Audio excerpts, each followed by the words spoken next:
You're not stuck because you lack discipline. You're stuck because your training is perfectly designed to keep you there. One invisible mistake is quietly stealing your speed, and until you see it, breaking through is impossible.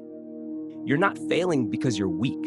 You're failing because you're trapped in a loop that looks productive on the surface, but quietly destroys progress underneath. You've been consistent. Weeks turn into months, months into years. 30, 40 kilometers every week, no excuses, no shortcuts. And yet every race tells the same cruel story. The first kilometers feel fine, almost easy. You think, this might be the day. Then, somewhere around kilometer 6 or 7, everything unravels. Your legs lose tension, your breathing spikes, your pace bleeds away second by second. And once again, the clock stops at 54, 55 minutes. Close enough to taste it, too far to reach it. And that's the most dangerous place a runner can be, because it convinces you to keep doing the same thing, just harder. Here's the uncomfortable truth no one tells you. The problem is not your effort. The problem is not your discipline. The problem is that the way you train is perfectly designed to keep you exactly where you are. Run Force Mindset welcomes you. This is where we stop guessing, stop chasing motivation, and start understanding what's really happening inside your body.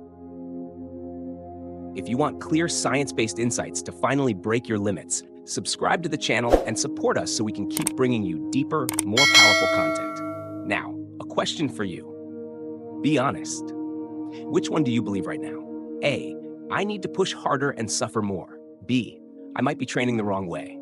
Comment A or B below. If the first step was admitting that something is wrong, the next step is having the courage to look directly at what is wrong. Let's diagnose the pattern that keeps so many runners stuck just short of their breakthrough.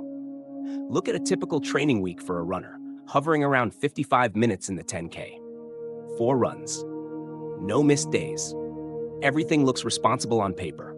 1 short, easy run. 1 longer run on the weekend. And in between, runs that feel purposeful, steady, controlled, a little uncomfortable, not slow, not all out. Just hard enough to feel like progress. That middle effort is the problem. That pace lives in the gray zone, too fast to truly recover, too slow to create real adaptation. It sits in physiological no man's land, where effort accumulates but capacity does not. At this intensity, your aerobic system never fully develops. Your lactate threshold never rises. Your VO2 max never gets challenged. Instead, fatigue piles up silently, week after week, until your body learns one thing very well: how to survive at a moderate speed. This is why your fitness feels flat. This is why race day always collapses the same way. You're not undertrained, you're mistrained. And once you see this pattern clearly, you can't unsee it. Why is 30 seconds per kilometer a different world? Once you understand the trap, the next question becomes unavoidable. Why does the gap feel so small on paper, yet impossible on race day? On the clock, breaking 50 minutes looks trivial. 30 seconds per kilometer, a slightly faster rhythm, a little more grit. But inside your body, that shift changes everything. At your current pace, your system can hide its weaknesses. Oxygen demand stays just low enough. Lactate accumulates slowly enough. You can survive on habits you've already built. But when you ask for 30 seconds more per kilometer, the rules change. The cost of every step rises. The margin for error disappears. This is where motivation fails. Willpower can't compensate for missing capacity. You can't negotiate with physiology. The reason that pace collapses around kilometer 6 isn't mental weakness, it's exposure. That point in the race simply reveals what your training never prepared you for. Running faster isn't about trying harder in the moment.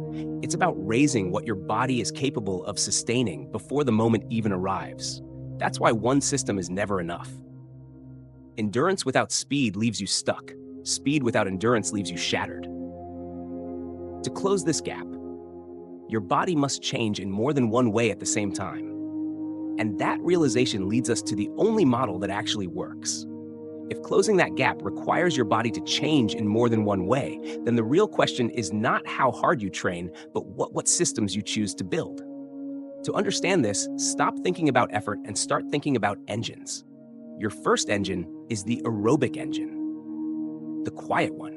It doesn't impress anyone, it doesn't feel heroic, but it determines how long you can move before fatigue even shows up. This engine governs how efficiently you use oxygen, how well you burn fat, how dense your mitochondria become, and how effectively your heart delivers blood to working muscles. When this engine is underdeveloped, every faster effort feels expensive. Recovery drags, consistency breaks, and no amount of speed work can save you. Your second engine is the one most runners chase too early. This is the turbo engine. It defines how fast you can go before your system overloads. Part of it is your VO2 max, the absolute ceiling of oxygen you can process. The other part is your lactate threshold, the pace where fatigue stops being manageable and becomes inevitable. Raise the ceiling, and you expand your potential. Raise the threshold, and you can hold speed without unraveling. Here's the mistake. Most runners build neither engine fully. They live in between, strong enough to feel busy, too weak to break through. The runner who breaks 50 minutes is not tougher. They are better constructed. Their aerobic engine carries them calmly through the early kilometers, and their turbo engine allows them to maintain control when others fade. Once you see performance this way, training stops being random. It becomes intentional.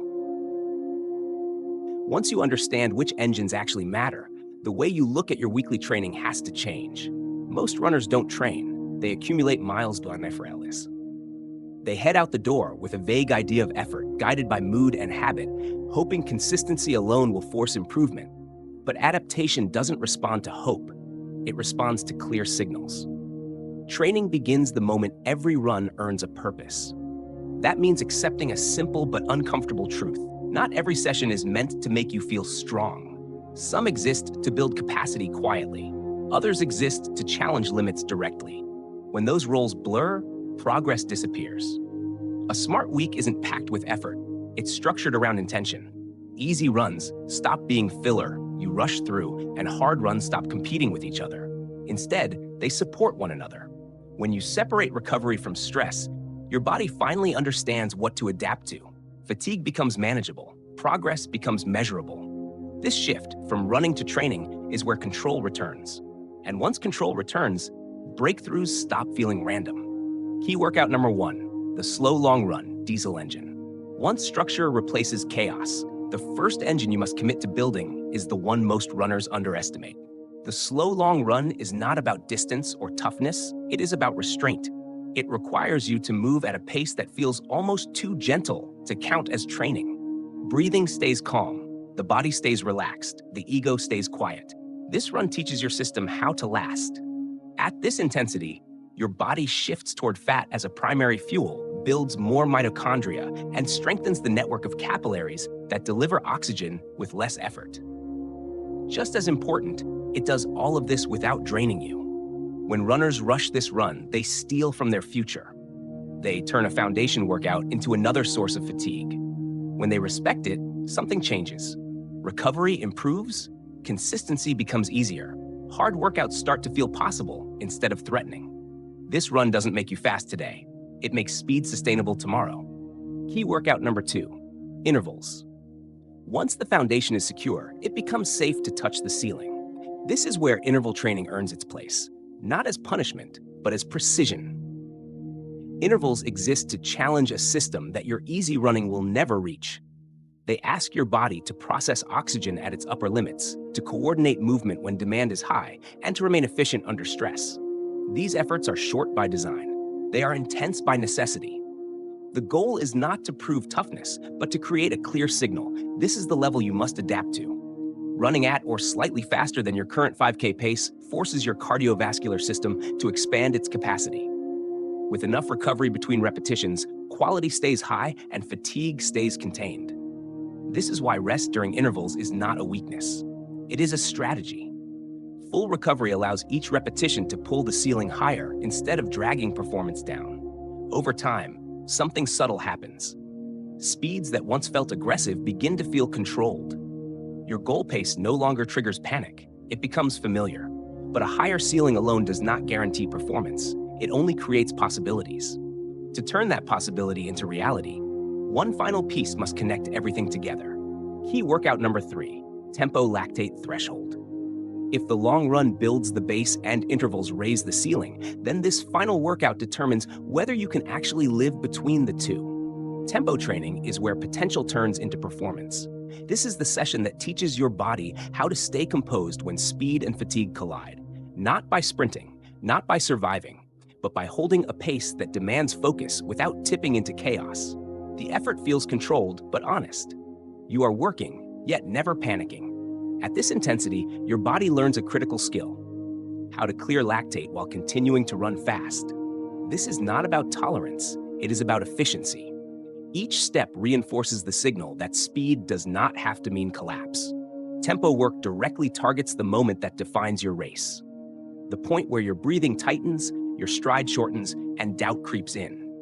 This is where most runners slow down, not because they lack desire, but because their physiology gives them no choice. When tempo training is done consistently, that moment shifts. The wall moves. What once felt unsustainable becomes manageable. Control replaces urgency. This is why tempo is not optional. It connects endurance to speed. It turns fitness into execution. And on race day, this is the difference. Instead of bracing for the breakdown, you arrive at that critical kilometer steady, aware, and capable of responding, not surviving the pace, but owning it. When tempo training changes how you respond under pressure, the entire philosophy of your training shifts with it. At that point, the difference becomes impossible to ignore. You are no longer collecting miles and hoping they add up. You are executing a system. One session builds endurance patiently. One session expands speed deliberately. One session teaches you how to hold everything together when it matters most. And just as important as what you include is what you remove. There is no room left for the in-between run. No more drifting into moderate effort because it feels productive. That gray zone once felt safe, but now you see it for what it is: a compromise that blurs every signal your body needs. This is the line between running and training. One is guided by habit, the other by intention. The runner who stays stuck does what feels reasonable. The runner who breaks through does what is required. Once this distinction is clear, progress stops being accidental. It becomes inevitable. And when training becomes intentional instead of habitual, the story you tell yourself about your limits has to change.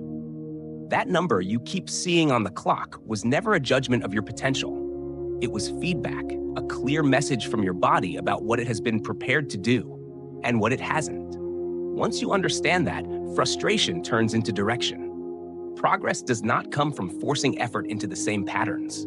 It comes from adjusting the inputs until the outcome changes. When training is aligned with physiology, improvement stops being mysterious. It becomes repeatable. This is where patience and precision replace guesswork, where recovery is respected, where intensity has a purpose, and where confidence is built long before race day arrives. Breaking 50 minutes is not about proving toughness in the moment. It is the result of many quiet decisions made correctly, week after week. If you're ready to stop chasing breakthroughs and start constructing them, this is where the work begins. What this journey ultimately shows is that real progress is rarely about trying harder. It's about choosing better inputs. When effort is applied without direction, it creates exhaustion. When effort is guided by understanding, it creates change. The same principle applies far beyond running. In work, relationships, or personal growth, repeating familiar habits feels safe, but it often keeps us stuck. Growth begins when we pause, diagnose honestly, and restructure our actions with intention.